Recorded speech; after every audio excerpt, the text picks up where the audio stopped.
capes and tights, a world where death is a revolving door.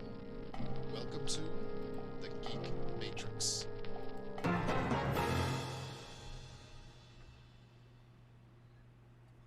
Hello, everybody. Hi. Welcome. Hi. I said everybody, not Josh. Oh, I forgot. I'm not everybody. You're a buddy. You're not everybody. That is Makes saved sense. for Legion. Yeah. So, welcome to the Geek Matrix DC Comics Review Show number 165. That's if I remember the number 8, because initially I wrote 167. Nope, it's 165, It's as far as we 165. can tell. Yes. Yeah, we are here for a lot of books. Brandon is a sick man today. Like, he can't even talk, kind of sick. And it's a damn shame. I was looking forward to talking to him about a few books today. Yeah. But he hasn't even had the energy to read everything yet. So he read a few books last week, and then maybe I shouldn't. He read some books earlier, and Well, then I he's mean, gonna Brandon read them. gets Brandon gets some very early uh, previews. Drops. Yeah, Yeah. we we shouldn't go further. It's It's not basically illegal, how it don't is. worry. No, I just realized I probably shouldn't have put that on cam. I had the label out and everything. That Are you drinking Prime? yes. You're let me ex- fucking fired. let me explain. You Okay, are so okay, fired. Vince McMahon, Jesus. Let me explain. I was at the gas station because I one of my mantras, one of the things I believe in my life is try anything once, right? And I've done within reason. Within reason, you don't want to do something stupid or dangerous. Like drink a product Notwithstanding. from Loken Ball. Right. I went because every Thursday when we do the show, I pick up an energy drink because long day at work. I'm up at 4:30. By the time I come home and we start the show, I'm beat. So I need that pick me up just to get me through the show. I get an energy drink for the show and I drink it. And I went to the fridge, grabbed my usual Monster, and I was looking, maybe they have Coke Energy because I'm getting tired of Monster, right? And I didn't see any Coke Energy, but I saw Prime. Like, I thought that wasn't allowed in Canada. But like, I'll admit I tried their other one, like the bottled one, the Yeah. hydration drink, and that wasn't bad because I wanted to try anything once, I right? So won't. it I won't wasn't even bad. let my kids drink it. That's no, don't drink the energy for sure. I won't let my kids drink the hydration one. And Yeah. at first they're like, "Why? It's not the energy drink." I said, "No, but it does support Logan Paul." Honestly, Josh, you and I both know by now watching WWE supports Logan Paul. Well, I mean, he's getting supported by WWE regardless of whether or not we watch it. That's Yeah. what happens when you get a $3 million contract for no fucking reason. It's not no fucking reason. The man's got some talent in the ring. It's unprecedented how good he is. But they He's just still a released dick, all but of that talent from yes. the So roster, I but was gonna kept bring that up. Logan Paul. Yeah. Bad, bad, That's bad decision. that's the craziest thing. Like, Bad okay, so decision. I was gonna lead into that, but okay, Oh, so the list has updated. Now that we're hi. here, everybody, bit of I'm Josh. news. I don't have a I don't have a dad joke, but I Oh got a shit. riddle. What's that? What's black and blue and has been red all over? Oh god. I've heard all of Vintage these, but Batman comics.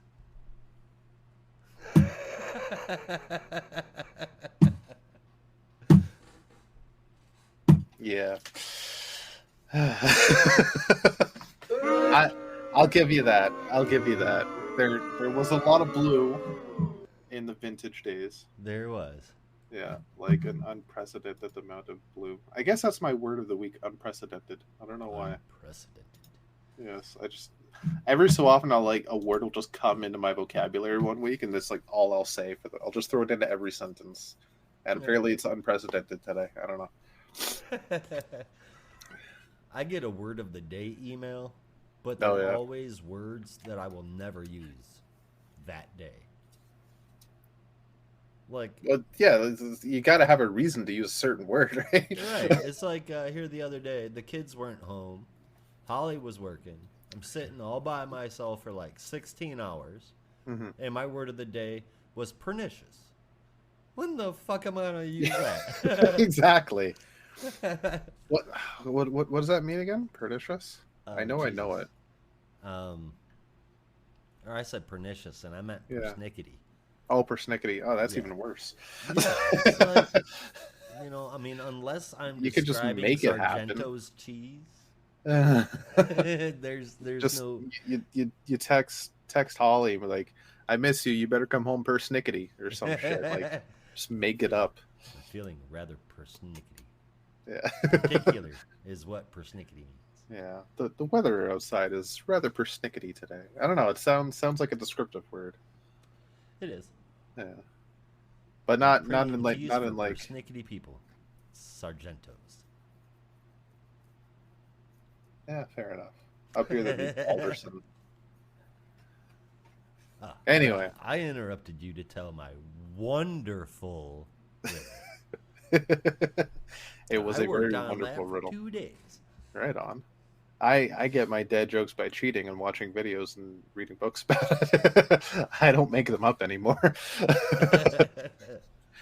All right, so WWE has released a grand number of stars today. Not as much as the grand firing of 2020. It's nowhere near that big. That was legendary. I wasn't even watching massive. At that time. No, and they rehired most of those people. Yeah. Most of them came back, but I think a couple of them are gone again. There are some surprising ones in terms of but these are good talents, but also not surprising in terms of they haven't really been on TV in a while, so it was bound to happen. No, they're pushing the same half dozen people. Yeah. In men's and then in women's, but I didn't get a chance to watch that video, so why don't you tell me all about it? Which video? The one that you sent about the release of the people. Oh, that was just an article. Okay. Yeah. So first name on the list, which is surprising because they're working something with him currently. In fact, even just 2 nights ago in NXT, he was saying that he might just show up on Raw next week.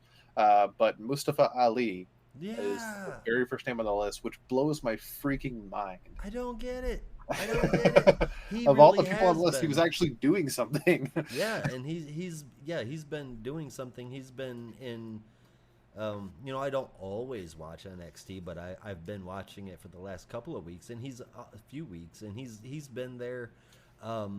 Slowly, we watch him slowly moving away from his positive volley persona into more of a what the hell kind of thing, and now he's gone. Yeah, just before the draft, I guess better said at the beginning of the year, him and Ziggler were kind of a tag team. They were friends in Story and Kayfabe, and they were working together. And then I think Ziggler had an opportunity for number one contendership, and then they broke up because they were having arguments, and Ali was like getting in his face about it, and Ziggler was like, whatever, I'm gonna do it. And that was kind of interesting to me because you could have set up a whole thing there, but then Ziggler just kept going, and then Ali started this positive Ali thing, and it was really fucking dumb. And then they didn't get, then they went to free agent status. Yeah, I'll admit that's punny. But then they went to free agent status after the draft, and Ali ended up on NXT indefinitely, and Ziggler just fucking disappeared. Ziggler's a jobber that they need whenever the Miz has to work. Well, no, that's not even like Takawa. Anybody, Takawa, but Ziggler was the jobber for anyone. Yeah, that's the role WWE gave him for most of his fucking career, which is a shame because quite honestly, he's one of the best talents in or at least he was one of the best talents in the roster, and he was quite a while. For years now. He's been a locker room leader. He's had the most amount of matches, I think, of anybody, at least at the time, currently signed to the company, if not ever. And when it came to a multi-man match for a Royal Rumble, people looked to him because he knew what he was doing. Right. So it's a damn shame that he never got the proper push. But my buddy's excited, the one that watches AEW religiously. Like, he's like, okay, come join your brother, play with him. Let's do some shit. Right, so Mustafa Ali was first on the list, and Emma Which I'm trying to remember who Emma was, but Oh my God, for real? Okay, so she's Australian and she's married to Gargano. no, that's not Emma. Yeah, it is. Johnny Gargano? No, no, no, no, no. No, Johnny Gargano's wife, dude. Not Johnny Gargano. No, I know not Johnny Gargano. That's not Emma. Hang on. It's not. It's Candice LeRae's wife. Oh, yeah, you're right. But no, Emma is the Australian one. That Emma. not Rhea Ripley. Australian or New Emma, Zealand. WWE. She's an Aussie or a Kiwi? She's Australian, but she's not one of the Gargano squad. No, no. No. I could. Yeah, no. That's Candice LeRae, the poisoned pixie. Yeah, But, this is Emma. yeah, The one that I know appears who every she so is. often. Yeah. I just put her like completely in Candice LeRae's spot. Yeah. No, I don't remember the last time I've seen her on TV. Mm, The one that About a month ago, where she showed up, but she wasn't. Oh wrestling. yeah, that's right. During a tag team spot or something, right? Yep. Yeah. Okay. So it was Emma. Then there was Alia. I think she was a fairly new sign, and I don't know if she ever from made NXT. Oh, she was okay from NXT. Oh, okay, so maybe that's why I hadn't seen it. There was somebody else on the list I thought that I knew was signed and then never made it. Aaliyah, Rick Boogs, that one hurt. Yeah, because I mean, if they're gonna do Fucking silly, Boogsy. I would have rather than fucking hold LA Knight up battling the Miz. I would have loved to see Migs versus Boogs. Yeah. That would have been awesome. Sorry, who? Miz versus Boogs? Yeah, Oh, okay. I think that would have been awesome. It would have been a great person for Boogs to take off with because Yeah. Miz can sell, and Miz can sell really well. Oh, hell yeah. And could have almost followed the same. He sold story. against nothing 2 weeks ago. Such a weird promo, but it's kind of cool showing off Miz's talent that way. It was definitely odd, that's for sure. Yeah. What else we got? So it was Rick Boogs. Along with him was his potential tag team partner Elias, which I am also sad about. I will always walk with Elias. He's done some great shit. Good talent, highly underutilized. Oh god, yeah. It was Riddick Moss, which was Madcap Moss. Okay, I'm familiar with that. Yeah, he was on a little bit, well, because even I started watching again this year, and he was on a little bit sporadically throughout the first half of the year, but he was bigger last year because I kept seeing chatter about him online, and like I seen some stuff and like, okay, no, this guy's pretty good, but then like in the face role, in the positive role, like the high energy talent and like happiness, awesome, but then the stuff they were doing with him near his end, like the last time he was on TV, he was getting pissed off, he was trying to make a heel turn, was not interesting, and his last match just on TV at least was horrible. It was. I remember. Yeah, that's about all I remember was his last. Yeah. Match. So I mean, not the greatest. Yeah, like I've seen some great stuff for him. He definitely has some good talent, but I don't think they really knew what to do with him. We also had Top Dollar of the fucking tag team I can never remember the name of. Not Street Profits, but no. The jobbers on the tag team division. Oh man. Yeah. Now that's gonna bug the living crap out of me. Yeah. Hold on 1 second. All right. Yeah, I can do a quick Google here. I really should have done that before.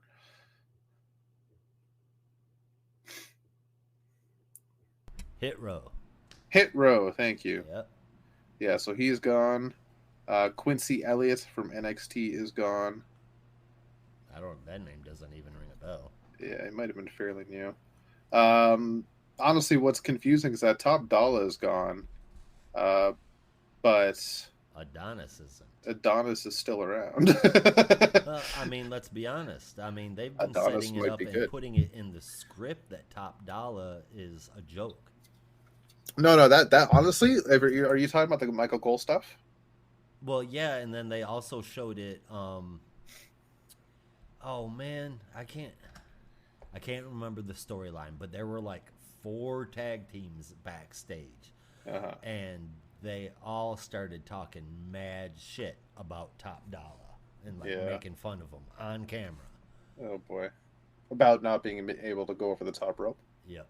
Oh, okay. Because the Michael Cole stuff, that's unscripted. Like he was actually just like shooting on Top Dollar off the cuff.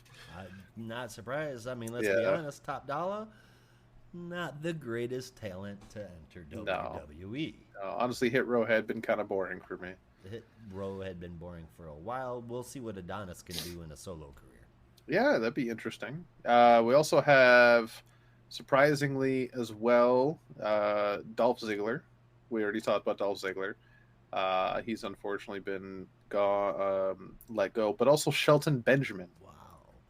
Oh, Yeah. yeah. See, now Shelton Benjamin came back. We saw a couple matches. Shelton Benjamin is a very, very talented in ring performer.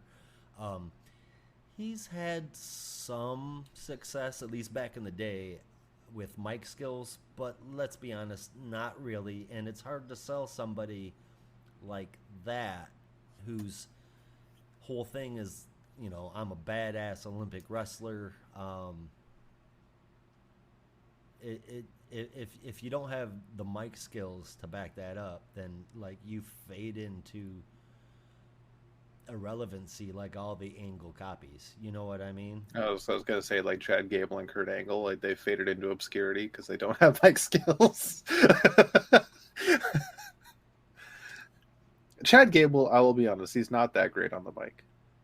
His personality is what sells it. Personality definitely, and his catchphrases. But like if he's gonna stand there and square up against somebody on the mic, he's gonna lose every battle. Yeah, because he's not Angle in No. the way that Angle could jump right in to holding his own with Stone Cold, for example. Yeah. And he could throw out anything while remaining in character. Now, we've seen Gable kind of step out of character on the mic, and that doesn't work out well. Matter of fact, we've seen him do it like a couple of times in his battles with Gunther, and you can almost see it on his face that there's something off with him right now. I don't know if that's part of the storyline or if he's feeling some pain from something, but something does seem off with Chad Gable, just as an aside. It's almost like they're pushing in a story idea that Gable, because he's, as far as I know, the closest one to beat Gunther. And he was the only one to pin Gunther during his IC title reign. So they're probably pushing a story where that's on Gable's mind, and he thinks he's so fucking close he can't let this go. He's obsessing over it to an unhealthy degree. That would be interesting to see. Yeah. It would be interesting to see what it does to Alpha Academy. Yeah, which I hope nothing. I hope nothing happens. I love Otis. Yep. I love Otis and Maxine together. Yep. And I want to see Maxine in the ring more. Yeah. I want to see her back in the ring. We saw it one time, and it didn't show off a whole lot. But I feel like there was more to her than just a valet. Oh, definitely, yeah. Like putting Maxine in the ring, good job. Oh, thank you. Like that was a great fucking choice. Yep. And I love anytime her and Gable do the thank you in the ring. Like you see, so I always have to laugh because Gable is like thank you, like he's got his face, but Maxine is complete opposite. Thank you, bright, wide-eyed. Yeah.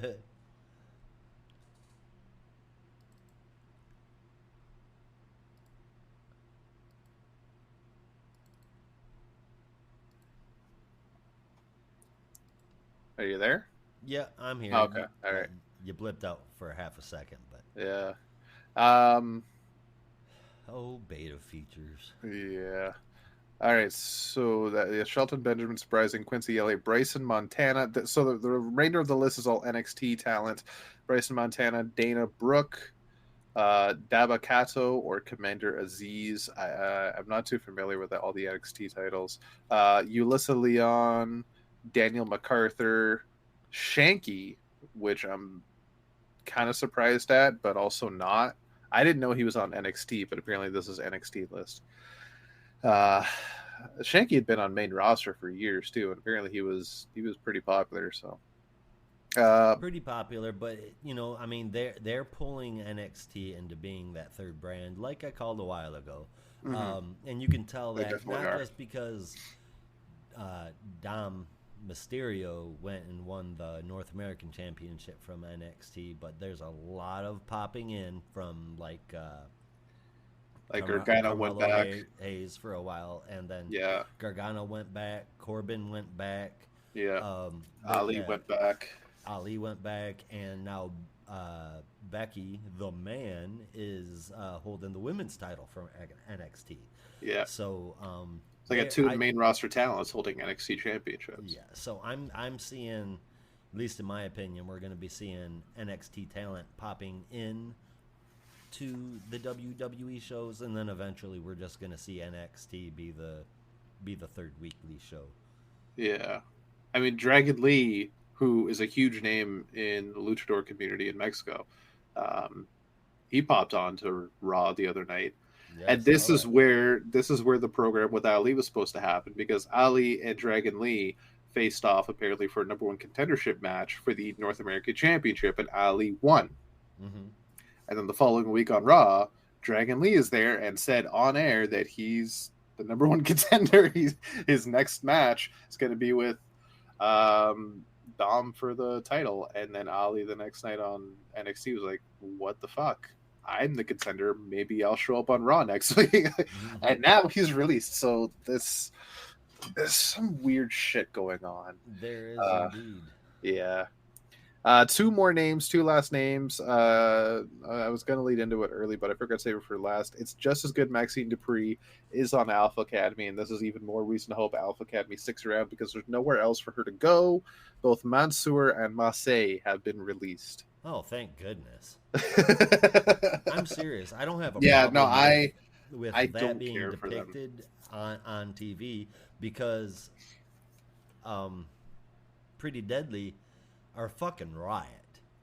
Yeah. They're what? They're a fucking riot. Yes, boy.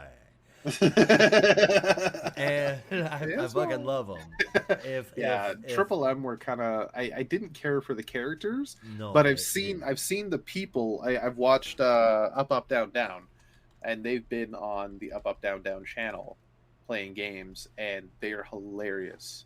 They're great on that. So I love the people. I just did not care for Mansoor and Massey. So I'm kind of conflicted because I liked seeing them on Up Up Down Down. I haven't watched it in a while, but they were actually. I think it was. I don't remember which one's which. Fucking. I think it's Massey was the current Up Up Down Down champion. Oh yeah. At least it was a few months ago, but I haven't kept up with it recently, so I don't know if they ever did the title match. They did number one contendership, and I think, if I remember right, Rick Boogs won that.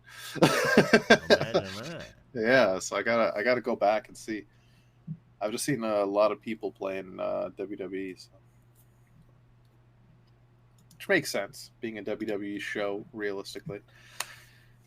So yeah, that's the news of the day that's rocked the WWE world. There is no comics news, despite the fact that we had all the solicits last Friday. There is some interesting announcements, but nothing major. I know there was something from DC in the last week, but I can't for the life of me remember what it was. No, we've got all the important shit coming this week.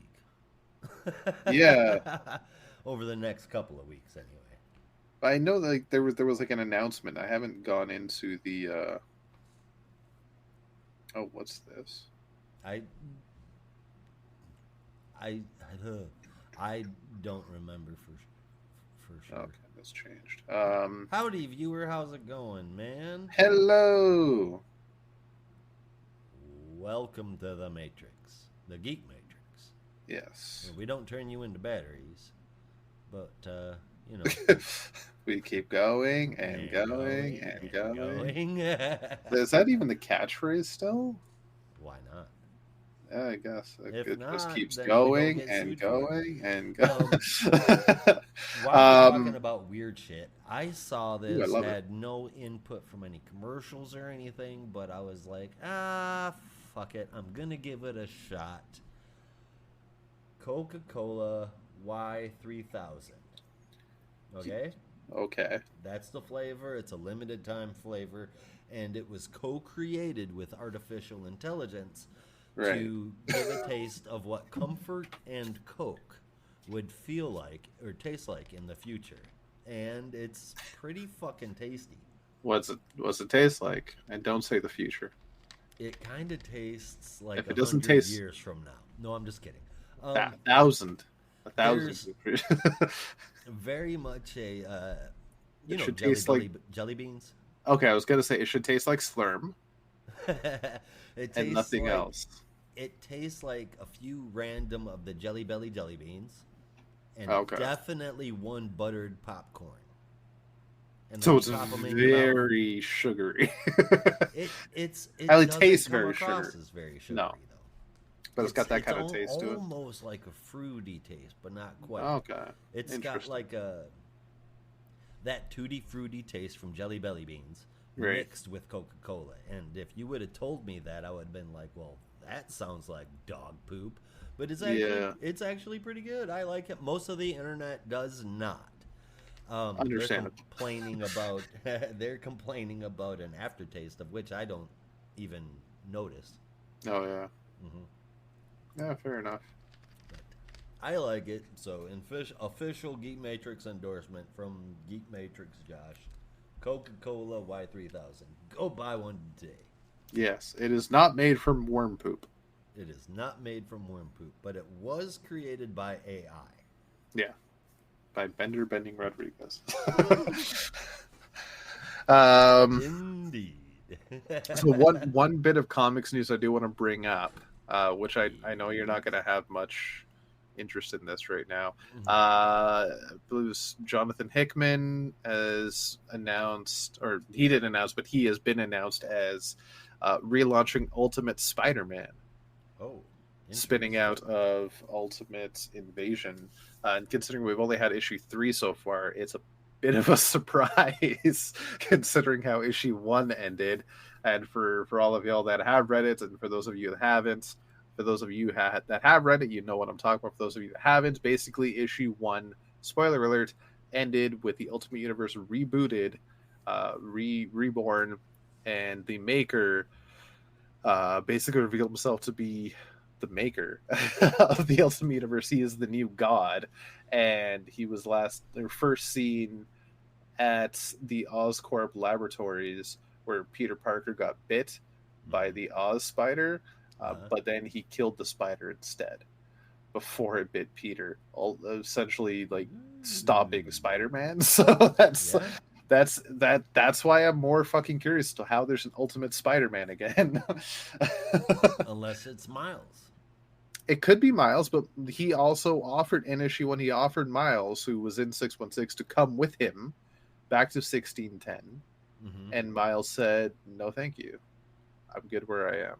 Well, that doesn't mean that there's not a Miles that'll spawn out of that universe, though. I mean, technically no, but I feel like 1610 Reed Richards would not force that, like That's him the and Miles Earth, by are the way, not only the year, listeners. Yeah, as Earth 1610 is the Ultimate Universe for those that don't know. Ultimate Reed and Miles are the only 2 survivors of that Earth left. Technically, at least the 2 that remember that universe.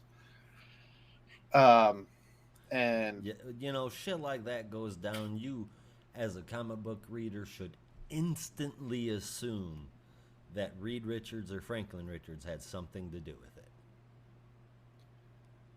I mean, you're not wrong, actually. I'm trying to think, it all happened during Infinity, And while the incursions were just kind of happening through natural progression of the universes, Mm-hmm. the Reeds did have a lot to do with it, and in essence, so did Doctor Doom.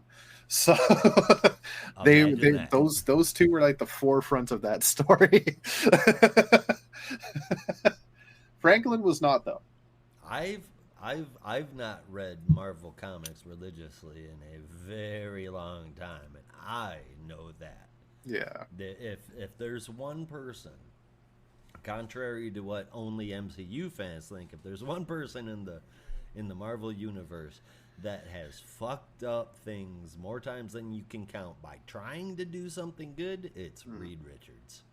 You need to, if you don't believe that, you need to read Jonathan Hickman's Fantastic Four run, and that encompasses about half of the fuck ups Reed has done in his entire like career as a comic book character, Yep. if not more. Not more. His mantra then, like the whole thing he was going for that he had written on chalkboard, fix everything, Yep. and instead he just made more problems. As per the usual. Yep. But it introduced us to. We already had the Council of Captain Britons. We had the Spider Guild technically, with the Spider Verse, and then we had the Captain Britain Council, and we knew there was the Council of Kangs. Now there's the Council of Reed Richards during that run as well. I'm just curious how many other multiverse councils there are. How many other characters are there? Yeah, but how many have access to the multiverse just willy nilly? You know, I think there's a Doctor Dooms as well, but That doesn't surprise me. yeah, I could be wrong. I don't quite remember for sure. I think there's a Council of Victors, a Council of Kangs, or Council of Reeds. I mean, 'Cause, you know, the hasn't there Nathaniel's been a fit- the- Council of Victors Richards for a family. long time. It could be. I just don't remember for sure. I mean, he made his own Doombots, bruh. yeah, Doombots. yeah, yeah. But when in doubt, blame the Richards family. It's the easiest way to go about it. You can say that again. Yeah. All right. So we have a metric shit ton of books today. Indeed, we do. We have 10 in Full total. reviews. Full reviews. In total. Split between the main show and the bonus show. Be sure to check it out. Subscribe to our Discord if you have not yet, so you get access to the bonus show and open chat with us. For only $2.99 a month, $3.99 in Canada, and God knows how much where else, because I'm not up to date on currency relations. So don't shoot the messenger, basically. I Yeah, don't this think week, anybody was going to do that. at least not in Australia. So, because they banned guns. So, Right. yeah. This week we have 10 books. Oh, shit, I forgot to score the Vigil. I knew I forgot something, because I only got to read it today. Yeah, so we got 10 books today, 11 books next week, and like the third or fourth week of October, we have 15 books we're doing. Yeah, there's a lot. We should Yeah. probably get into it. Before we do, just listeners out there, remember you can find everything Geek Matrix on our website, www.thegeekmatrixpod.com. Links to all of our socials, our podcast, free Substack, where we do all of our comic book reviews, and we are now on Blue Sky at thegeekmatrix.bsky.social, which doesn't sound as, you know, browser friendly as a regular Twitter or Instagram handle sounds, but there we are. It's better than Twitter or X or Twix or whatever it is you want to call it. So get on Blue Sky if you can. You can find us pretty much everywhere you listen to podcasts too. Don't forget to like, subscribe, download, show everybody that we're awesome and not trying to take over the world one screen at a time. Thank you. We're not. Shh. Oh, shit. Okay. Don't tell them, God. Never reveal the secret plan. Never. I mean, no secret plan. Shut up. What are we doing today, Pinky? It's the same thing we do every night. try to take over the screens. One swimming pool at a time. That was one of Yeah. my favorite episodes. I gotta go back and watch Pinky the Brain. I don't remember that one. One more thing. I got a companion for my Alan Scott. Good old Yay. Jay Garrick. Oh, yes. And you Yes. found some place to put the damn lightning. Ah, That's awesome. yeah, it actually looks really cool. Agreed. Yeah. Agreed. And they look really good together. Of course, both being McFarlane figures definitely helps. Right. All right. Do you want to hit us up with the honorable mentions? Yeah, we've only got 2 that I'm going to get into, and there's not a whole lot to get into, but turn into the bonus show, and I'll give you a grade for them. Batman White Knight presents Generation Joker, and I can't wait to see what the next White Knight books is going to be called, because we're already up to 6 words. Let's see if we can hit 9 next time. Also, so that's on number 5. Then we also have Harley Quinn, Black, White, and Redder, number 3. And I mean, technically, I read the digitals, so I've got Superboy, the Man of Tomorrow, and Superman versus Meshi also in my belt.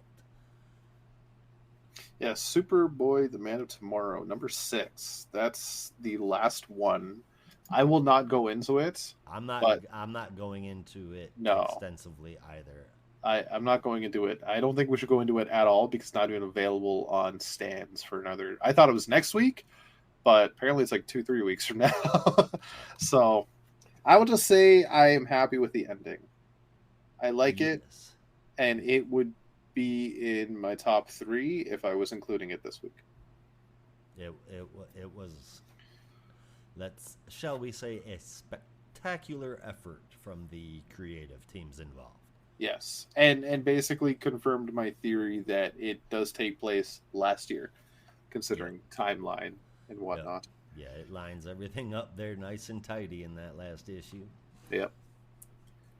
Yeah, I can't wait for Brandon to get to read it though, because I have a burning question that I want answered about how tactile telekinesis works, because there was something in there that I'm just like, I don't think that's right, but I can't find anything to dispute it. So we'll find out in a few weeks. Anyway, that's your honorable mentions. Not a lot. That's because everything else is being talked about today. And we're going to start off with The Vigil, number 5. This is written by Ram V with art from Sid Kotian and Dev Pramanik. Colors from Rain Burrito and letters from Dave Sharp with a very nice cover from Sumit Kumar. Mm-hmm. So we are now getting a behind-the-scenes look at another member of the Vigil, member whose name I don't think got brought up at all, and I don't remember the character's name because I don't think it was in this issue. There were not a lot of Talking people's about the names in kid? this issue. The kid, yeah. He talks about himself in the third person. That's Castle. Oh, okay. I don't think Castle said his name in this, did he? Yeah, he's sitting there talking about it, and he refers to Castle, and then goes on to explain how he wasn't one of his and all of that. Oh, that might explain why I didn't know. I never caught that then. Okay, so Castle, we get some background on Castle this time. As a kid, he could always somewhat assume the future and could see things 15 steps ahead of others. And he was found by the good old doctor and joined the team. That is not something that exists in all of DC with the exception of Dr. Leslie Tompkins. There is no good doctors. Good old doctor. They What all about turn Emil villains. Hamilton? He never Okay. went. He never No. went rogue. So there's He two. never went rogue. So there's two. There's two. I just always forget about him. Yeah, and I will never forget Emil Hamilton. He was one of the best parts of the animated series. It's a wonder they never met, you know? Yeah. To be fair, like different doctorates, but Yeah. yeah, A bit. Who knows what's going to happen in the future, right?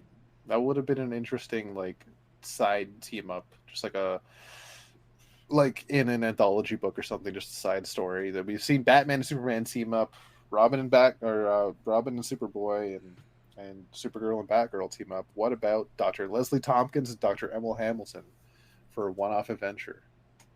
You know, Hell yeah, or even a 3-issue mini where they're very much like a procedural drama. like ER in Gotham. Right. Yeah. Mobile ER in Gotham. For sure. Have we had? Well, no, Maggie Sawyer's now in Bloodhaven. So I was gonna say Maggie Sawyer and oh my god, the question. Renee Montoya? Renee Montoya. Have they ever like met? I think so. Yeah. I think At so. some point they must have. Did they meet in the next Batman? Because they were both in Yes. that for a spell, right? I believe they did. I just don't remember. Oh, man, no, I'm not sure. But speaking of which, Renee Montoya is no longer the question. That's Hadia now. Yes. I know. I know she hasn't gone by the question in ages. I just could not remember her bloody name. But I'm happy you picked up what I was putting down. So thank you for that. Right, getting back to the Vigil, because we got a lot to talk about. So we get a look at Castle, and then we jump back to the present, where the Doc of the team is now revealing himself to everyone, revealing the truth. And way back in October 1943, shortly after the Second World War, he was brought onto a team of scientists to try and figure out how to basically move ships from one area to another, like make them invisible and teleport them through dimensions, so they can infiltrate enemy waters. And Philadelphia experiment. the Philadelphia experiment. Yep. Wait, was that actually the Philadelphia experiment? For the most part, yeah. What happens? What they say happens is what they say. Yeah. Oh, shit. I gotta look that up again because I had the wrong idea about the Philadelphia experiment. Anyway, so yeah, the Philadelphia experiment, and this team of doctors led by one Dr. Feistus Hepp. It's a trio of them. They succeed in their mission and send a ship boarded with 35 crewmen and the 3 doctors themselves through a teleportation device, and landed, at least the 3 doctors landed in another dimension. The sailors, however, were left. 2 weeks later, the ship reappeared with all the sailors in various forms of matter, whether their bodies were just shifted and torn apart, or they were fused to the ship or fused to other items, or their bodies were just reincorporated in random configurations. Pretty much fatalities all around, 35 of them to be exact. But the 3 doctors landed in this other dimension, which turns out to be some kind of a dream world. They were clearly not the first ones there, but they are currently the only ones there, as there is a giant structure that if they sit in a chair at the center of the structure, anything they think of comes to pass, not only in that world, but in our world. And using that for however many years they are there, they split up the Doctor and the Vigil, and the 3rd member of the team, Madison, joined forces to try and figure out how to get themselves home, while Hep, Dr. Hep, Hep, is trying to basically do anything but, and he's becoming a little megalomaniacal. And eventually goes a little insane. But at this point, our doctor has thought up maybe some potential defenses against anything Hep might create in the real world or in that world. And the people he's created are the Vigil, the group that are before him now, as well as Mr. Lightless, who was a creation of his own imagination and is a wealthy man who does fund his endeavors. The trio do get into a fight, and Madison knows that the Dodger needs to leave, so she sends him away through the portal because they succeeded in finding a way to get home. He goes back, but ends up in 1969 when they landed on the moon. Um, and he didn't really which age was much. something that they caused. Exactly. But after returning to Earth and then revealing himself to the government, which he was working with, of course, during the Philadelphia experiment, eventually they found out that he doesn't age. So I'm imagining he just dyes his hair Perhaps. to make it look like he's aging. Um, There's and no and telling what interdimensional shit could do. exactly. But that's basically his story. That's his truth. He revealed it to the team, and Castle, being the futurist that he is, That's one way to put it. yep, single-handedly tells each of the members what they're going to do, and they reveal that yeah, that's what they were going to do. Arclight quits because he feels betrayed. Saya um, is hurt, but potentially just will stay along. And Dodge believes that they're a family. Hates the Dodger, but is going to stick around anyway. Arclight review believes the vigil is over, and as only the Doctor and Castle are left, Castle says, "You lied again. I'm not one of your creations. I'm his." And that's where it ends. We do see a person sitting in a chair talking to a Mr. Wall, but I don't remember who the hell they are. It could be Hep. We don't know. That Uh, is Hep. that is Hep. Okay, I was Yeah. going to say, as far as we know, Hep was still in that other world with Madison, but it seems he has escaped and he is Mm-hmm. around. And that's where the issue ends. Quite interesting, I must say. This is it's getting better and better as the issues go on for me. This kind of mystery is getting more and more intriguing as it goes. The art's really good. The story's getting more interesting. I'm liking the characters. Fuck, I haven't scored it. I'll say 8.5 out of 10. It's a solid book, solid issue. Definitely worth a read if you haven't yet. Well, 5 issues deep. It's not too late. see, I went in thinking that this was a 6-issue mini, and Could be, but I don't know. it's not written on the cover. I just went to check. I don't know why I didn't check it earlier, but I mean, as far as this story goes, there's really not much to say about it other than this. I've enjoyed the series thus far, and it continues to get better. I was under the impression that it was a mini, so I've spent like all day feeling bummed out that this was ending. Um, Glad to hear it's time to consider that it's not. I want to read more of this. I would love to read more of this. And as far as the art goes, from the cover to the last page, the creative team did a beautiful job. It is very easy to look at. Oh yeah. Man, I would really be bummed if this was ending. I also gave it an 8.5 out of 10. Right on. That's a fair score. I like what Ram V is doing in Detective Comics, and that remains to be my least favorite story of his since I discovered Ram V.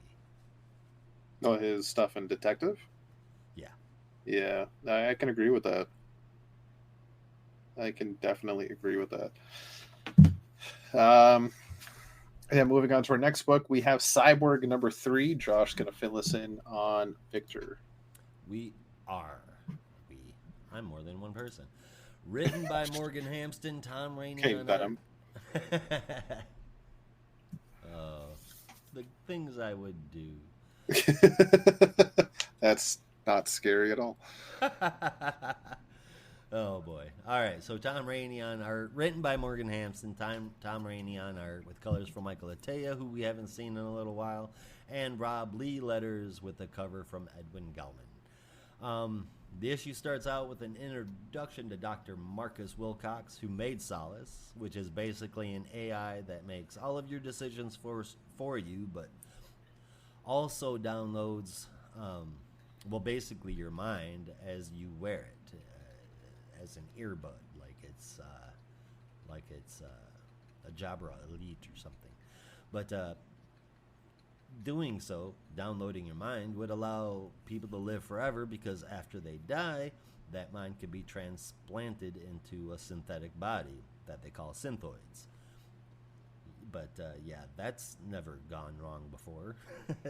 um, where the hell? Reboot?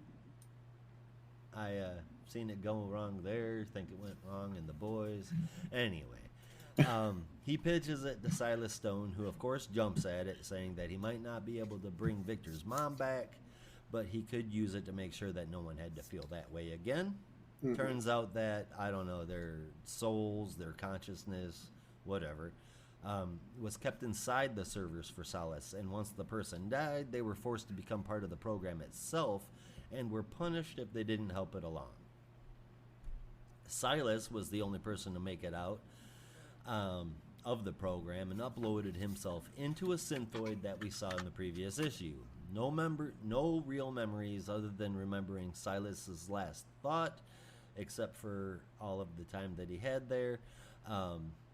Silas's last thought being of Victor, so that's why the synthoid went looking for him. Silas says to put him back into Silas so that he can rescue everybody else. Cyborg does that, and then that's when Atlas, the automated titanium lethal attack sentry, shows up for a fight. And it talks about how dumb of a villain it is in the book, and they're right. So Cyborg beats up Atlas, and then that's when Marcus shows up, naturally not in need of a rescue. But Silas thinks that he sacrificed himself to save everyone, so I'm not sure what's really going on there. Last page, a big, and I mean big, synthroid is shown with word bubbles saying finally, so I assume that's Marcus. I just don't know how he's both in human form and whatever else this is supposed to be. And that's the book. I'm not a fan of Rainey's art. I don't like it here, and I didn't like it in Jon Stewart's backups either. I didn't even look to see if that's who it was because the art style is so noticeable that I'm definitely, I feel comfortable making that assumption. I will admit, though, while this did make the story progress, a story that I've been into, it has me worried whether or not that's a good thing or not.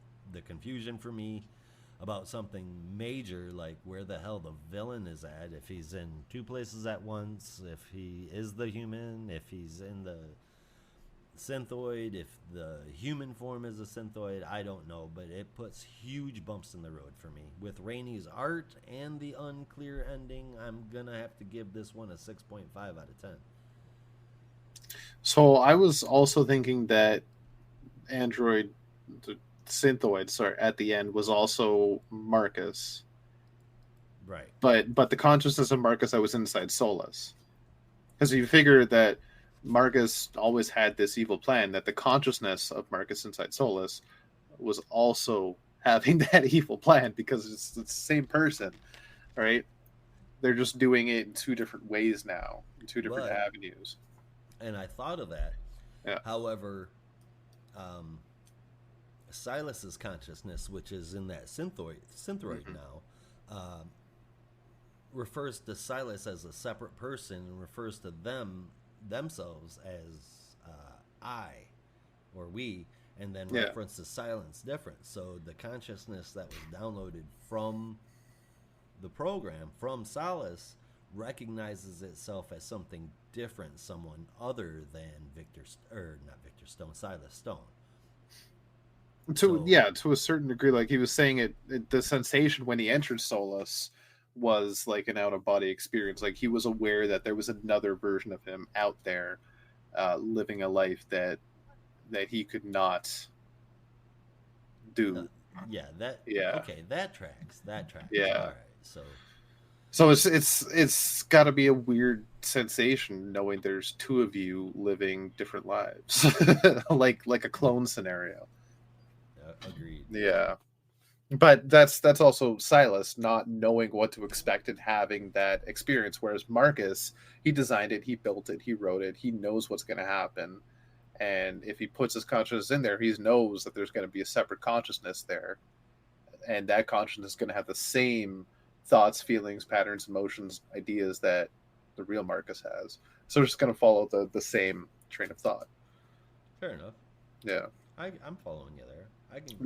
What's not tracking with me is that synthoid already had parts of Atlas's body in it. It did. It doesn't make any sense. Unless it was because Marcus did mention he hired Atlas to study him and used some of his schematics to build his synthoids. So this could have been a prototype, but like, why have it look the same, like the same freaking color scheme if it's not the same body? Right. But that's neither here nor there, I guess. So that's that's the only part that rubbed me the wrong way. All of this was planned. I was just waiting for you to come and beat him up so I could scalp some parts from him. Yeah. All in all, though, like, this is actually the issue I enjoyed the most out of this run so far. It's still an interesting story for me. I think I just need a bit more. I give it a 7.75 right now. Maybe an 8 on a good day. Quote Brandon there. I wish he'd get back into that. That was always fun. Yeah, the art is kind of hit or miss. I don't hate it, but because I have seen worse. But yeah, from you said it was Tom Rainey. Yeah, I've seen worse from Tom Rainey. It's not the greatest, but I don't hate it. I liked some of the fight sequences between Cyborg and Atlas. It was really cool. So I'll give it that. I enjoyed it for now. Anyway, moving on to our next issue is Hawk Girl number 3. Strap in. So it's a ride. All right, so this is written by Jadzia Axelrod with art from Amanke Nahuelpan, colors from Adriano Lucas, and letters from Hassan Asmane El Hau. And I just want to double check that I got. Okay, yeah. So the cover was also done by Nahuelpan and Lucas. So we get another person in the grips of. I got to write down names. The evil chick. Vulpecula. Thank you. Vulpecula. Vulpecula. Such a weird, hard name to say. Vulpecula. I gotta get into that. Oh, Vulpecula. That name comes from somewhere. Oh, it's a constellation.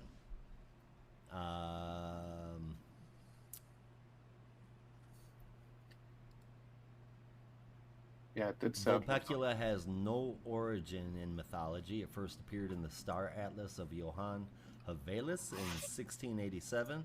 He called it Vulpecula and Answer, which is the fox and the goose.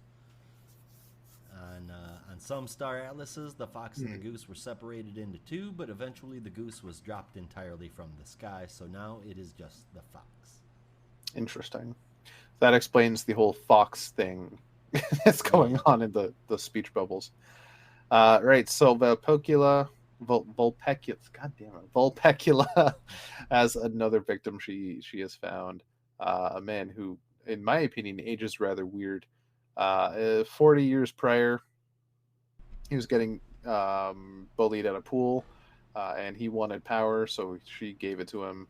And then 40 years later to the present day, this afternoon to be exact, he is potentially 50 years old and looks 30.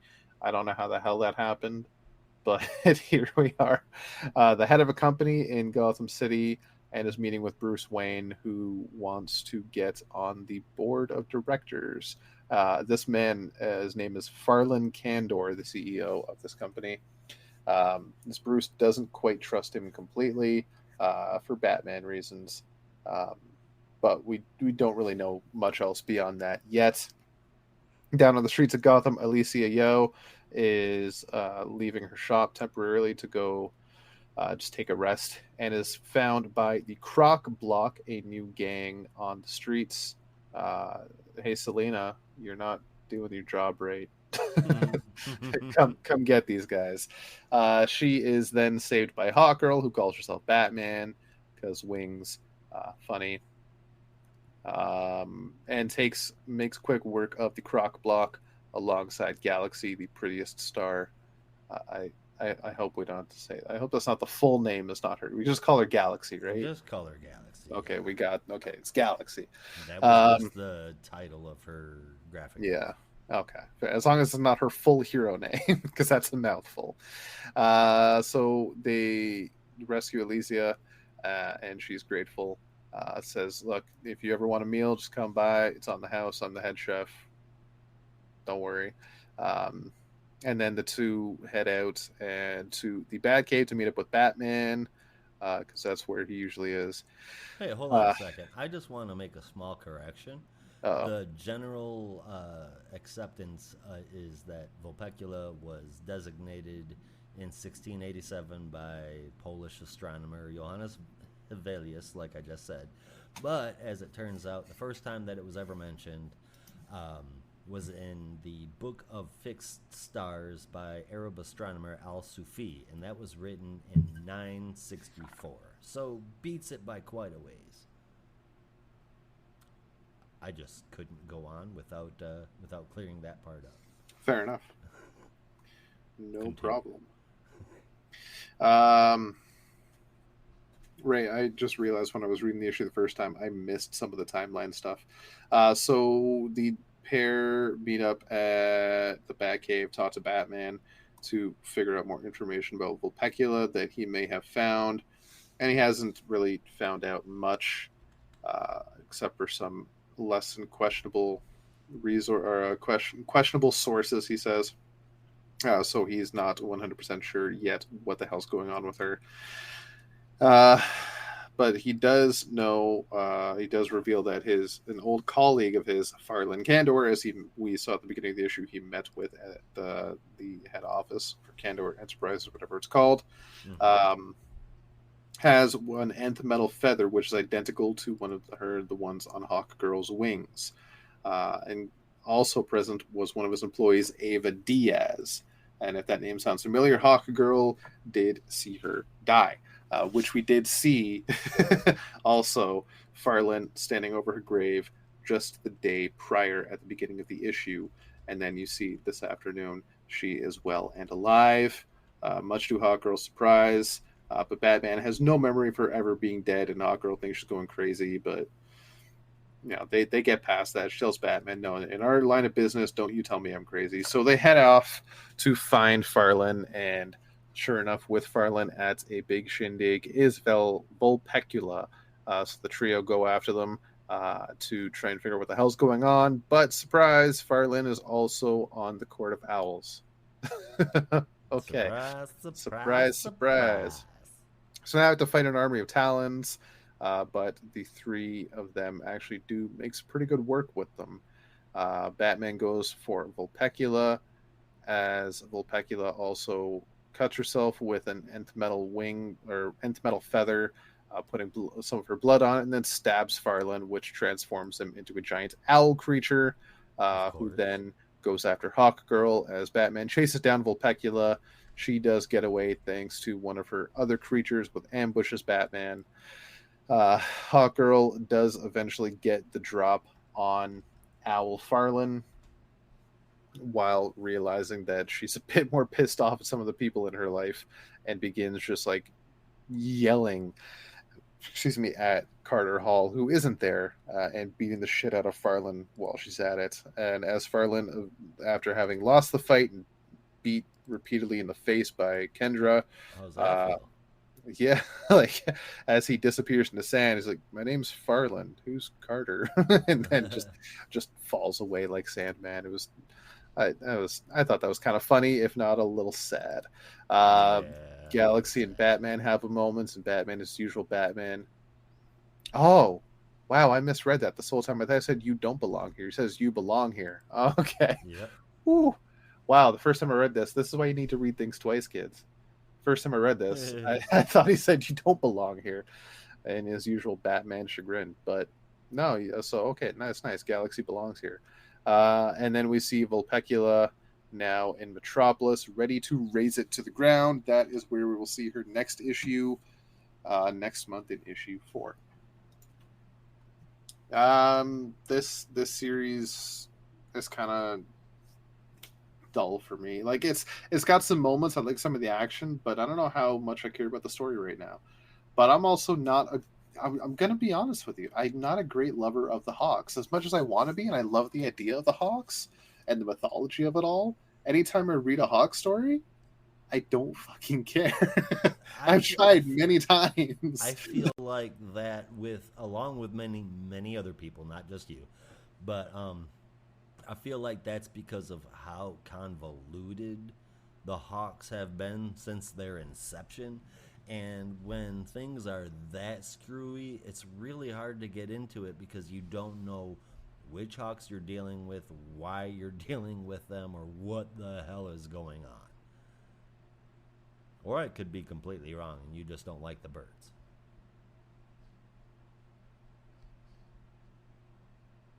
Uh oh, did I lose you?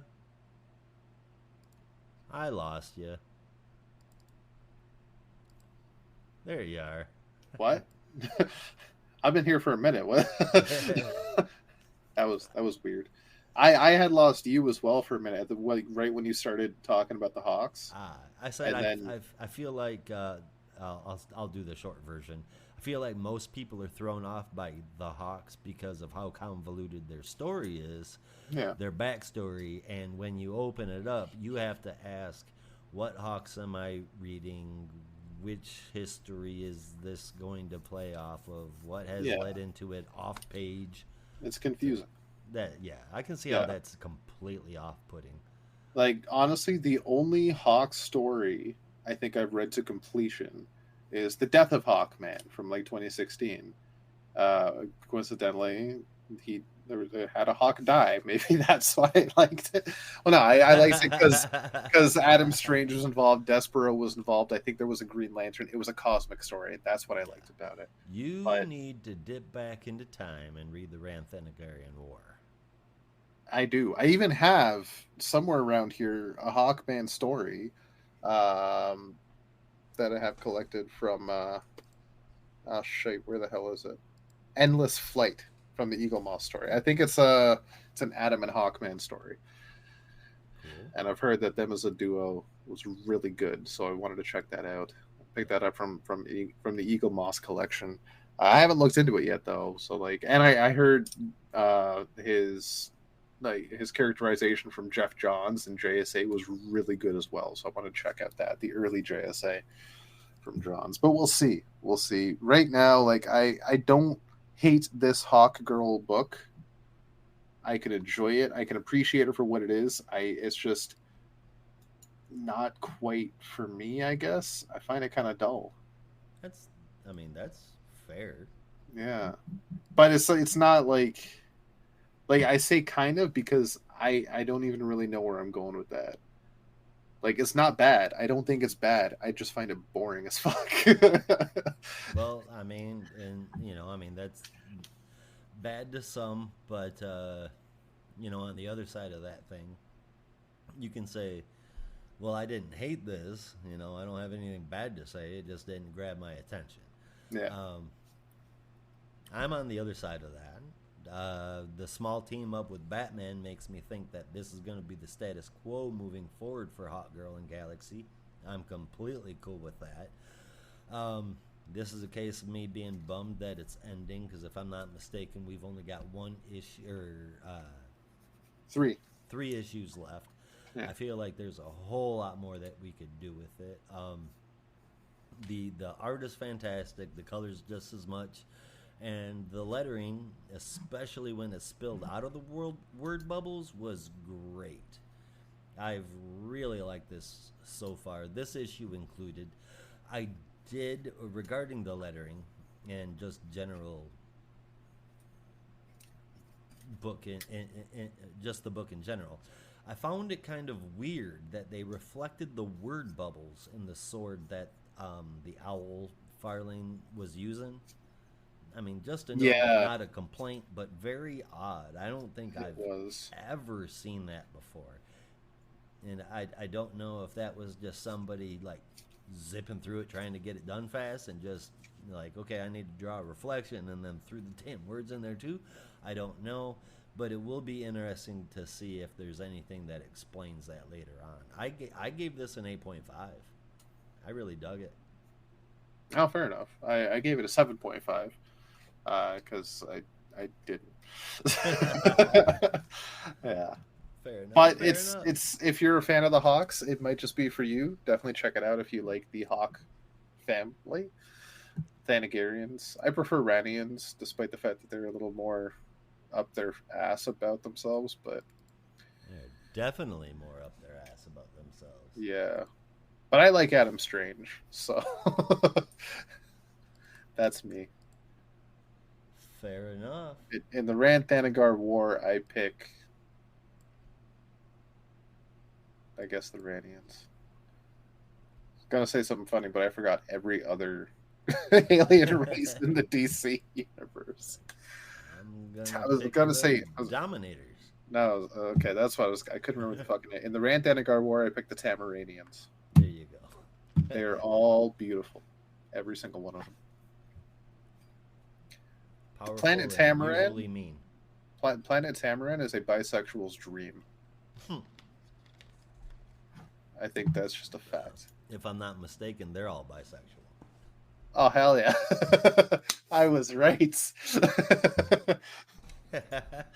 All right, man. Let's move on to our next one: Batman, Superman, World's Finest, number 19. Moving from talking about the finest world to the world's finest. Ah, Cool yeah, beans. love it. Number 19, man. Written by Mark Waid, art by Travis Moore, Tamara Bonvillain colors, Steve Wands on letters, and Dan Mora on that cover. And if you get a chance to check out any of the variant covers, they're all really good. Oh yeah. So the issue starts off with Batman trapped in the Phantom Zone while Clark battles Jaxer. After a few pages going back and forth between Bruce and Clark explaining what the situation is, it goes back to Supes fighting Jaxer with some extra math that Batman worked out because they're able to communicate psychically through the Phantom Zone. Okay. Jaxer saw through their plan, of course, and in order to win that current scuffle, he lets Batman free. Granted, he does it dropping him through the sky, mostly as a distraction for Superman, but still, that seemed a little weird. Oh, and there are loads of Gothamites also trapped inside the Phantom Zone as well. One of them being everyone's favorite butler, Alfred, who can also telepathically communicate with those outside of the Phantom Zone, even though this is supposed to be impossible, but we're told that the Phantom Zone is weakening. Alright, real quick, that's the thing with this sliding timeline, as everybody seems to call it. You do whatever you want without ruining any continuity, but you do it alongside and leading into other things, which makes it continuity, and that's just dumb as hell. But anyway, you either stand apart or be a part of it. You don't do both. That's odd. It's very confusing. Jaxer goes after Kandor, and starts heating up the bottle with his heat vision until Clark shows up and clobbers him, but it's only momentarily because now Jaxer is as strong as Clark is, and he's a trained fighter. Batman uses the Phantom Zone projector, but somehow he puts it into the floor of the Fortress. The Fortress of Solitude. Thank you. And uses it to send Jaxer back into the Phantom Zone that he just escaped because he knew all of the doors to get out. Also, I'm not sure how Batman wired the Phantom Zone projector into the fortress's floor. Yeah. But so anyway, somehow everyone is returned to Gotham as well, of course, though that must have happened off panel. Suddenly, no, they showed it in panel. Okay, well, Yeah. what they didn't explain on panel was how all of the rifts have been sealed up, even though they've been going on for a long time. As Jaxer said earlier, he had to plot them out and figure out what the pattern was, and that only took him so much time. But Uh, that's they, all done now. they showed that too. Well, they showed it, but they didn't explain how it got that. They sent them back, so now Well, everything's better. no, to a certain degree they didn't, but that's because there's more to the so as Alfred was saying, the one of the doors that he was looking at was getting weaker, but that's when he also noticed the alien was causing the doors, and as he was blipping out of existence, you could assume that this alien, the one that was opening the rifts, is just like, fuck it, I'm gonna close them now because this ain't working. But if that was the case, they wouldn't have been able to send Jaxer back because that had happened before Jaxer was sent to the Phantom Zone. But regardless, But no, Um, the projector should be separate from those portals. yeah, okay, you're right. That I won't argue that. You're right Yeah. there. But anyway, while all of that was going on, as Robin mentioned, Alfred in the Phantom Zone sees this somewhat Dominator-looking dude with some Yeah. kind of ball. That's, I guess, a device. Alfred called it that, and they call themselves the Aether. Aether the Messiah, whose apparent goal now is to free everyone from the Phantom Zone. What kind of a monster would put people in the Phantom Zone? That's been a long contested debate for a long time, and I'm very much on the pro Phantom Zone side of things. Yeah. This is continued in the pages of Action Comics in 2024, so that seems like it could be really depressing. But until then, after the botched comic that this issue was, he will return to where he was a good writer and go hard into Kingdom Come in the next issue so he can bring back Boy Thunder. Yay. The the art is really good. I couldn't even fake it. The art is really good, and the story could have been decent, but within, what, like 23 pages or whatever, he wrote stuff that could barely keep track of itself, and there was just a lot of bullshit that was on the page. I feel like it was a mess. Thank goodness for the art. 5 out of 10. I will definitely agree with you on some stuff. The whole bit with the Phantom Zone projector was really fucking weird. I didn't. I just kind of let that go. Like the stuff like this issue, like you, Brandon, and I had a lengthy discussion. When I say lengthy, I mean we went almost 6 fucking hours straight. Yeah, I was pretty much 6 hours surprised. straight. I was surprised how long we were talking. Not completely about Batman, Superman, World's Finest, but it was one of the topics we discussed about how Brandon and I were just like, it's fun. We like the fun. Let him have fun. Let him cook. And we enjoy it because we think it's fun. And you're in the camp of, why is it like, it might be fun, but it sucks. And like, Wade isn't what he used to be. And Well, not just along that, those but it's lines. also, Along those like, lines.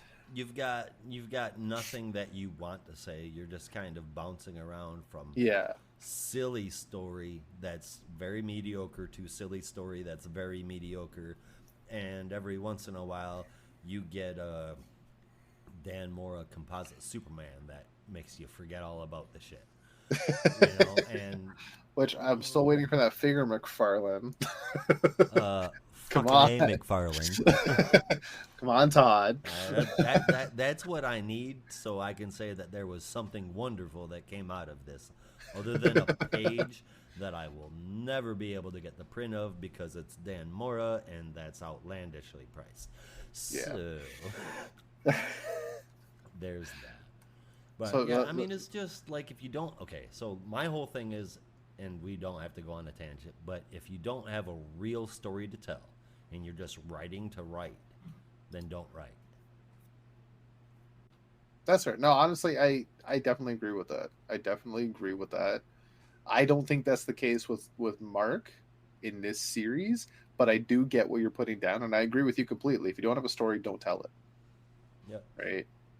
Now, if Simple you as do that. have a story, make sure you tell it your way, but don't disregard everything that came into the past and everything that led up to it. I think we agreed on that at the end of our half a day debate. Yeah.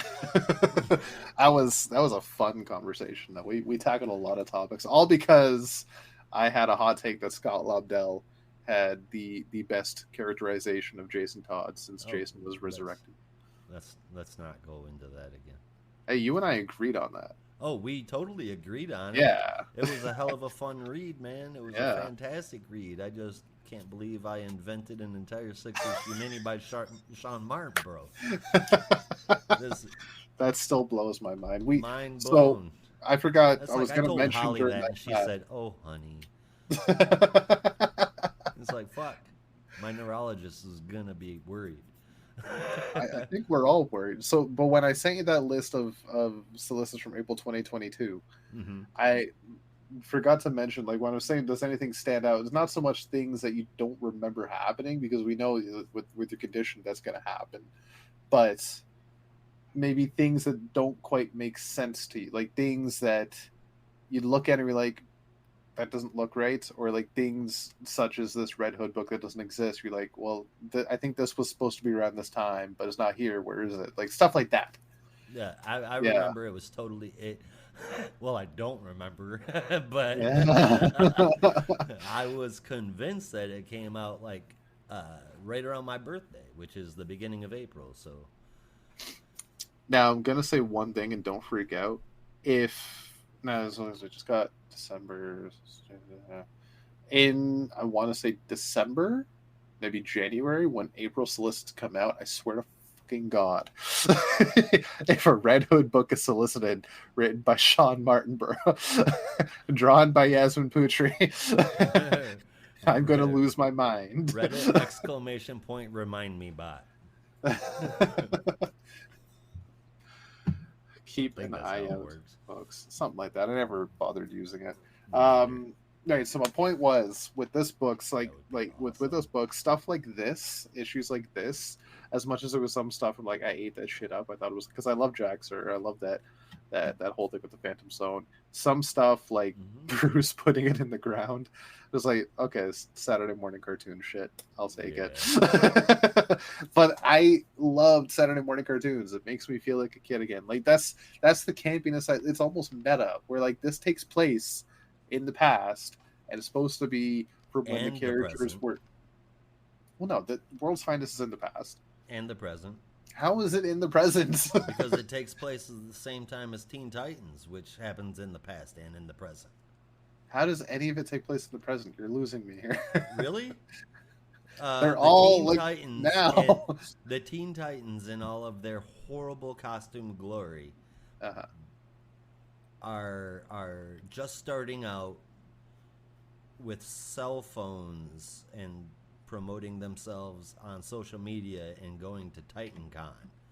Can I tell you something? And this might make you feel old. This is if no. No, they didn't have these smartphones back then. No, And there was back when? How long are in we the talking? late 60s? Yeah. Well, again, sliding timeline. Well, that's an excuse. That's not a plot device. How? Okay, hang on. If you think if Dick is like in his early to mid 20s now as Nightwing, and Shouldn't be. as but- Robin in World's Finest Teen Titans, he'd be like maybe 15. Would you say? That's within a decade. I don't right? think Nightwing. We've had this discussion. I don't think Nightwing should be in his early 20s. Well, how old is he? I think Nightwing should be between 30 and 35. I think Bruce should be pushing 50 right now. Okay, so that's 15 to 20 years. Right. That's still a good number. Think about this. Smartphones have been around for almost 15 years now. Ish. Like, Regular random fan cons have been around for much longer than that. And Facebook has been a thing since 2005. live streaming hasn't. And that's what they're doing. Are you sure? Yeah, I'm sure I read it. And I Read was what? there. I was there when Hang that on, shit hang on. came out. There was no live streaming, especially not when they're running around in Robin's green underwear. That very clearly is meant to represent the Silver Age of comics, and then they Okay. just throw in modern stuff whenever they want to make the story work better. I think it's laziness. Pick a lane and stick to it. Otherwise, Hang we're on. gonna see stupid shit like Pink Kryptonite pop back up again. Shit. Hang on. I would love to see Pink Kryptonite. Pink Kryptonite was. Do you remember Pink Kryptonite? Did you read that issue? I don't actually. Pink Kryptonite was a weaponized kryptonite that turned Superman gay. Oh, okay. Yeah. I'm good without Pink Kryptonite. Yes. Right. So live streaming has been around since 2007. Ish. Justin.tv, which was the precursor to Twitch, and Twitch became Twitch in 2011. That's what I was just looking up right now. Justin.tv was founded in 2007 and became an open platform within a year after it was founded, Right. and became a platform for over 60 channels in its first year, and more growing until Twitch was founded in 2011, and it exploded, which is where we are today. So you're telling me that in 2011 or 2007 Okay. even if we'll say starting out on 2010, because that fits with all the devices. All right. So you're telling me in 2010 teenagers were walking around looking like they do in that book? Looking like Absolutely what? Are you Looking not like what? Look at their costumes. The superhero costumes? Yes. What's wrong with it's a cosplay? What do you want about? What do you mean there's a cosplay? It's not a They're cosplay. at They're the a people that convention. people cosplay as. They're dressed as Robin and Yeah. as Speedy. Yeah. And they look completely ridiculous. Again, it's cosplay. It's not cosplay. Not every cosplay is good. It's not cosplay though. What It's the fuck is them. it? What the fuck are you on about? Okay, so I'm looking it up right now. Take them in any picture, anywhere in those books, No, that's the wrong book. outside of that convention, and they still look the exact same way they did in the convention. They You're have talking their about the heroes. 1960s original fucking Teen Titans outfits on. Oh, my bad. That didn't happen this week. We're just talking about another issue. Why are we talking about Teen Titans? We're not. We're talking about that last funky week's ass issue. yellow hat that Speedy used to wear. Robin walking around in green fucking underwear, and that's ridiculous. Okay, so you're talking about the fact that their costumes are based off the 60s costumes. Yes, and the way that they speak is based off of 60s comics. However, they're thrown into the modern world with a pit stop about Roy during his whole daddy abandoned me days. But regardless, I told you that I didn't have to go on a rant, and then it led me to going on a rant. So now that we are done talking about the Teen Titans, would you like to talk about the Titans? I don't even remember how the hell we got there. I gave it an 8.5. I don't know either. I'm not even lying. I have no. I have to go back and re-listen to it. I literally forgot that we weren't talking about World's Finest Teen Titans, because I was going through the list for this week. Said, why can't I find the fucking issue out of World's Finest? No, this is World's Finest Batman Superman. Where's Teen? Oh wait. We found that fork in the road, as we tend to do. I think we were talking about sliding timelines, but that's inconsequential. It exists. This is a known fact, because if we believed that this is the same Bruce that became Batman in 1938 or 39, then he'd be fucking dead now. And there's no way any of this should exist. Okay. So Pick a lane. we have to have a sliding timeline, otherwise all comics would be canceled. Nonsense. We wouldn't see Batman saying "old chum," but I would love to see him say old Trump again. I'll quit. It was so hard to keep reading comics after Bendis did the DuckTales thing. But at least old chum is an old catchphrase in a sorts of Batman. It It's something he has said in the past, He used and to it's part of say his character. all the fucking time. Yeah. If he, like, by the end of Gotham War, if he calls Jason old chum, I'll be so happy. Jesus Christ. I need a lot more to happen than him calling Jason old chum. But we will get to that book later on. Or call him, like, Tim, and it's the beginning of Bruce having senility. I mean, that could be the next stage. I wouldn't be surprised. They put enough on his plate, so why not? Or at least gray hair, and then a cane, and then Terry. Yes. So we talked about Teen Titans, and we're going to talk about Adult Titans. Okay. Did you give your score? Did you give your score for World's Finest? I think so. Give it a If 4? not, I gave it a 5 out of 10. Oh, okay. I was close. All right. So Titans number 3 is our last book for this show. Be sure to check out our bonus show, which we'll be recording after this. We will be recording after this, and it will be up alongside this tomorrow. Be a subscriber to check it out, as I'm sure you already know. All right, so Titans number 3 is written by Tom Taylor with art from Nicholas Scott, colors from Annette Kwok, and letters from Wes Abbott. And I keep needing to double check. Yes, the cover was done by Scott and Kwok. So we open up on Beast Boy is a bat, funny enough, at the Church Fraternity. I have questions right away. The first page it's a really cool sequence. He sneaks into the Church Fraternity by turning into 100 flies, sneaks into an air vent, turns into a mouse, and to sneak through a grate, turns into a bunch of ants. Yep. But I have a question right away. Okay. Oh, shit. What I don't know why it keeps doing that. I'm going to have to write Streamlabs. happened? You blanked. You dropped out for a second. Oh, shit. Okay, But, what was all it? right, so you got a question right away. Yeah.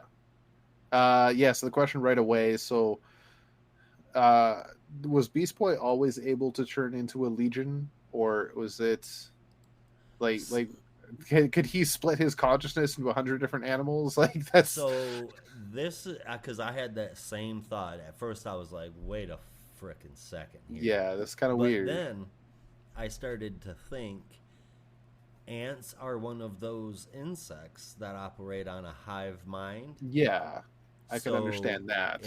I but- feel like that could have been the blanket for Gar being able to turn into 1,000 ants. I mean, ants, yes, but flies, or are those bees? I want to say those are bees. Okay, so I was thinking they were flies. Bees make more sense because they're also on a hive mind scenario. Right. Okay, I can accept that. I can accept that for sure. So he breaks in. Oh yeah, those are definitely bees, my man. Those are bees. Okay, Yeah, fair little enough. stripes on them and shit. But go ahead. Flies can have stripes. You don't know. You don't know me. All right, so he sneaks his way into castle, the church fraternity, not castle. It certainly looks like a fucking castle, but it's the church fraternity. Gets into the security office, bites the security guard numerous times. I think at that point he turned into spiders, or maybe it was bullet ants. I don't remember now. The guard goes running out, and then he disables cameras and security, opens the window, and Dick comes flying in. The pair sneak around the castle. Sorry, church. God damn it. They just call it the Castle of Eternity. It looks like a castle, damn it. Yeah, but you call it the Castle of Eternity, and it's so close to the Castle of Eternity that I completely accept that mispronunciation. I'm good. Right on. until Man. until Brother Blood shows up and says he has the power. I'll smack a bitch. Yeah, then Josh hates it. Give me back my gray stove. All right, so they come across as Gar the whole time they're sneaking around is trying to convince Dick that maybe they should give these guys the benefit of the doubt. Just maybe these guys are on the up and up. They're there on a recon mission, but Dick is convinced the Church Fraternity is still up to their old ways as the Church of Blood. And Gar's like, maybe, just maybe, they are good people. Then they come across a blood ritual sacrifice. Right. And Gar is just disappointed. So they run in some shit like that. Just like, no, it literally just says, that's disappointing. Oh. He was like mid-sentence, he was saying, let's go in with an open mind. They come across and he's like, oh shit, that's disappointing. Yeah, it was funny. So they go flying in, save the girl that's about to be sacrificed in front of literally a pool of blood. Clearly some people have already been sacrificed. It's a trademark of the Church of Blood, the blood pool. Exactly. As is discussed later throughout the issue, the blood pool is saved for the leader of the blood cult, the Brother Blood, who uses the blood power to gain extra power, including strength and mild invulnerability. But this time, the leader of the cult right now, the one performing the sacrifice, tells the followers to disrobe and enter the blood pool and harness the dark power. So now there is dozens of super strength goons that Gar and Dick now have to contend with. Dick calls in the reinforcements, including Wally. He convinces the team to let him go because he can't stick around alone at Titan's Tower, even though sometime in the next 48 hours he's supposed to be shot and killed inside Titan's Tower. So that's something that bugged me. If they found his body inside Titan's Tower, why are they going to leave him at Titan's Tower? That's where he dies, motherfucker. Right? Get him the hell out of there. Right? It's like Bruce is like not that far away. He's got a brownstone with all kinds of security. Just fucking go chill there for a little while. This is the fastest man alive. He could run to any part of the fucking planet. Jay would be happy to have you. Take a vacation, go Barry's to Rome. never home, but Iris is there. She'll keep you busy. Make you some brisket, something. I'm sure Linda wouldn't mind a trip. Right. Go check on Avery in Japan. Spend some goddamn time with your kids. No, Avery was Flash of China, right? Yeah, China, yes. Oh, okay. Is there a Flash of Japan? Not that I'm aware of. The only foreign Flash that I know of is Avery. Okay. So say what my train of thought when I was thinking about it was like, there's so many freaking Batmen. I think there's got to be like a team of various heroes from each of those countries that have a Batman. So I'm thinking, there's Jiro. So there's got to be a Justice League in Japan. But wait, no, that was Justice League in China. Yes. Yeah. But there was a Justice League China. Yeah, which had Batman of China, it had Avery, it had Kenan, Kong, and I don't remember who else. I know there was more. A couple others, but I mean, obviously they've remained popular. Yeah. So the reinforcements arrive through one of Victor's boom tubes. Dick sees Wally and he's none too happy, but they deal with it later. And then Garth shows up and says, "The hell's going on here?"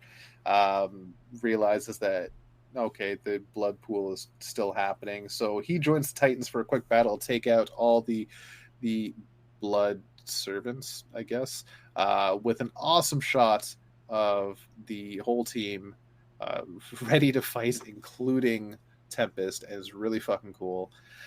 I'm just a side note there.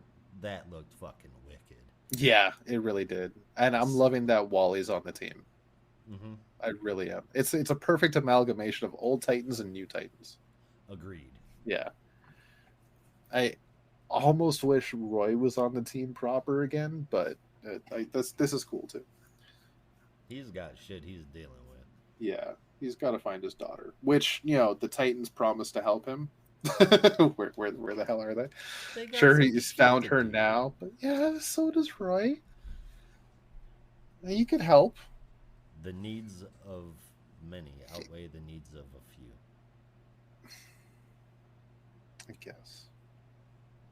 I guess. I guess you're right. You Okay, cannot so argue with Spock, bruh. I cannot guess. I do believe in the power of logic Logic over reigns emotion. supreme. Exactly. When in doubt, be logical. Exactly. So the the Titans make some work out of these people, take them down one by one, and free the hostages, including Brother Eternity, the once Brother Blood. And acts completely surprised and basically lets on that he was taken over. There's a group of people in the church that were very unsatisfied with the new direction and decided to take over and revert to their old ways. Um, and he is ready to offer his full support to the Titans team. And while the Titans are talking to him, you don't see at first, but you do see after Flash whisk away during a quick panel. Mm-hmm. But that gets explained after. I had to go back and look at that. I was like, oh shit, they did do it. I like that. Yep. Um, Tempest still believes in Brother Eternity, and Gar definitely tries to get Garth to go with them, but Garth just doesn't want to.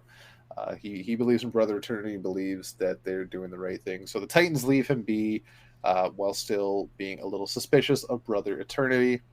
They head back to Titan's Tower, and Wally reveals what he discovered was magical orb, if I remember right.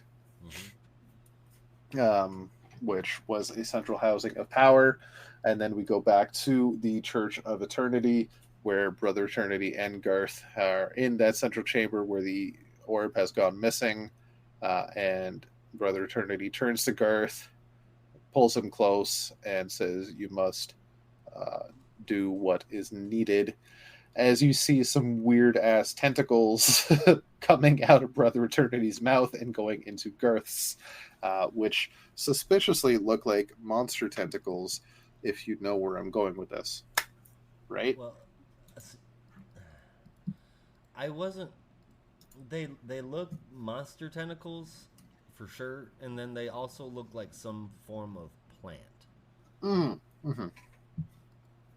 But this could also be that monstrous Starro that we're going to Yes. see in Beast World. So, but we'll see. We shall see. They don't We really shall. bury any leads on it now. They don't allude to anything. They just show that little bit and say next issue, and we'll see from there. All in all, art is fantastic. Nicholas Scott is amazing. The colors from Annette Kwok equally as good. Um, Story is quite nice. The little nod of Wally disappearing was cool. I really enjoyed this issue. I'm not going to lie. I really enjoyed it. It's got a classic Titans feel while also feeling a bit bigger because they are the premier superhero team in the world right now. It's working out well. 8.75 out of 10. Helen might even. Fuck it. No, yeah. I'm going through it again. It's a 9. Okay. It's got a 9. I bumped it up. Fair Which enough. that does change my top 3 a little bit. But, it's a solid issue with an interesting story. I can't deny it. It's actually really fucking good. it is. Yeah. It is. The Church of Blood, though, is so tired. Um, it's I've been way over the Church of Blood for years. It's the same old, Oh same yeah. old stuff. But that's why they rebranded it the Church Fraternity. Yeah, it's different. The direction, the feel, whatever the hell is coming next, it's all different from the norm. Mm-hmm. I'm including what's coming next in that because I'm not reading it going, okay, Brother Bud gets followers, raises power, they nearly summon Trigon, Titans stop them. That's literally every Church of Blood story, but Yeah. this is different. He was the jobber of the Titans villains after a while. For the most part, yeah. Yeah. This brings a whole new interesting aspect to the game. Brother Eternity is obviously a bad guy, but he asked Raven to seal up the blood pool, so that has me sitting here with a cocked eyebrow. I can't help but wonder what is happening next, and that, my friend, makes for a damn good comic. Yeah. Not to forget to mention that the art not only looks great, like really great, but it works so well hand in hand with the book. I like it, man. I really, really like it. Yeah. 8.75 out of 10. Yeah, that's what I had. I bumped it up to a 9. Would you do the same? Nope, I'm gonna keep it at an 8.75. Okay, fine. I tried, Tom. You tried. I tried. All right. Do we want to do a top 3, or do you want to save that for bonus? I've got a top 3 from this one. It did take me a minute to place them because I scored them all the same. And just for the record, I did bump up Titans by 0.25. It originally had an 8.5. Okay, so I technically succeeded. Technically, yes. But at the end of the day, here we are. My number 3 goes to the Vigil. Number 2 goes to Hawk Girl. And number 1 goes to Titans. With my favorite moment actually being in World's Finest. Because I feel you, Clark. I really do. I can finish a book without finishing a sentence. What am I? A prisoner. No one appreciates my jokes. I get it, Clark. I really, really do. Yeah, that part was pretty good. All right, so if I do a top 3 from this 5, I would have to do the Vigil number 5 at number 3, Batman World's Finest number 2, and Titans number 1. Fair enough. Yeah. Would you have picked a favorite moment from any of these books, or would it be that Flash deal where he dipped out? No, honestly, that 1-page spread of the Titans together. Oh yeah. That is just such a cool moment. I feel you there, man. Yeah, that's a poster for sure. For sure. Yeah. But, all right, everybody, that is the show. We're gonna get out of here, so you have to as well. Be careful out there, and remember, in the Geek Matrix, everybody's got a home. In the Geek Matrix, you are not alone. And go on over to our website, sign up for the Discord, and listen to the rest of the show. Deuces.